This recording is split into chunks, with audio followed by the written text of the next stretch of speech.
বৈষম্য বিরোধী ছাত্র আন্দোলনে পুলিশের গুলিতে দুটি চোখ হারাতে বসেছেন বেসরকারি ইন্টারন্যাশনাল ইউনিভার্সিটি অব বাংলাদেশ আইইউবির বিবিএ পাশ করা শরীফুল ইসলাম মিরাজ। বর্তমানে গ্রামের বাড়ি চুয়াডাঙ্গায় আছেন তিনি। দ্রুতই তাকে বিদেশে পাঠানোর পরামর্শ চিকিৎসকদের। চুয়াডাঙ্গা প্রতিনিধি রফিকুল ইসলামের পাঠানো তথ্য ও ছবিতে জীবন আহমেদের ডেস্ক রিপোর্ট। দৃষ্টিশক্তি হারিয়ে যেতে বসলেও আত্মবিশ্বাস একটু কমে যায়নি মিরাজের। তার বিশ্বাস দেখতে পারবে নতুন স্বাধীনতার সূর্য। রাজধানীর বেসরকারি international university of Bangladesh IUB থেকে কিছুদিন আগে গ্র্যাজুয়েশন শেষ করেছেন মিরাজ। তার ইচ্ছে ছিল লেখাপড়া শেষ করে পরিবারের হাল ধরার, কিন্তু চোখের আলো যেন নিভে যাচ্ছে, শেষ হয়ে যাচ্ছে সব স্বপ্ন।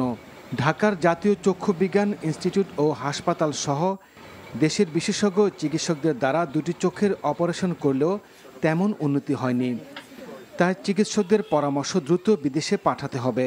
দুই চোখেই গুলি লাগে, এক চোখের বাম চোখের কোনায় শিরে, এই চোখে আমি সারা জীবন ঝাপসা দেখব, এবং ডান চোখে আমার এখনো বুলেট আছে, এবং এই বুলেটটা এমন এক জায়গায় আছে সেটা হচ্ছে রেটিনার সামনে। বাংলাদেশের ডাক্তার বলছে রেটিনা ছিঁড়ে গেছে,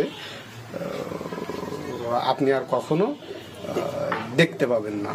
উন্নত চিকিৎসা লাগবে, এবং উন্নত চিকিৎসার জন্য যে বিপুল অঙ্কের টাকা লাগবে, এই টাকা আমার ফ্যামিলি বহন করতে পারবে না।